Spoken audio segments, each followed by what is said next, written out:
నేను ఒకటే అడుగుతా ఉన్నా, ఈ గ్రామంలో ఈ ఘటన జరుగుతా ఉంది అని చెప్పి మీకు ఫోన్లు వచ్చినాయి. ఫోన్లు వచ్చిన తర్వాత ఎస్ఐ వచ్చినాడు, కానిస్టేబుల్ సమక్షంలో జరుగుతా ఉన్న విషయాలు చూశాడు. చూసిన తర్వాత కూడా ఎందుకు అడిషనల్ ఫోర్సు ఈ గ్రామానికి రాలేదు? నా మొట్టమొదటి ప్రశ్న, ఎందుకు రాలేదు? తర్వాత ఎస్ఐ సమక్షంలోనే ఏకంగా మారణకాండ చేస్తూ మనుషులను చంపేసే స్థాయిలోకి చంపేసిన తర్వాత కత్తులతో ఇలా నరికి ఇంకా పలువురిని గాయపరిచిన తర్వాత కూడా ఎందుకు వాళ్ళందరూ కూడా ఈ కార్యక్రమం చేసి మళ్ళీ గ్రామం వెళ్ళిపోయేదాకా వాళ్ళని ఎవరు ఎందుకు పట్టుకునే కార్యక్రమం చేసేదానికోసం కూడా ఎందుకు పోలీసులు రాలేదు? నేను అడుగుతా ఉన్నా ఈ ప్రశ్నలన్నిటికీ. ఎవరు ప్రోద్బలం ఉంది?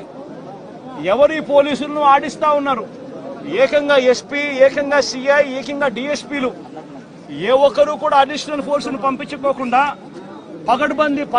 పగడ్బందీ ప్లాన్ ప్రకారం మనుషులను చంపేసిన వాళ్ళు ఊర్లు కూడా విడిచిపెట్టి వెళ్ళిపోయే పరిస్థితి క్రియేట్ చేసి అప్పటికి కూడా ఫోర్స్ రాకోకుండా కూడా వీళ్ళు ఆపగలిగినారు అని అంటే ఏ స్థాయిలో కుట్ర జరుగుతా ఉంది అన్నది, ఏ స్థాయిలో రాజకీయ నాయకులు, పోలీసులు, ఏ స్థాయిలో వీళ్ళందరూ కూడా కూడబలుక్కొని భయానక వాతావరణం క్రియేట్ చేస్తా ఉన్నారు అని చెప్పడానికి ఇది ఒక నిదర్శనం కాదా అని అడుగుతా ఉన్నా.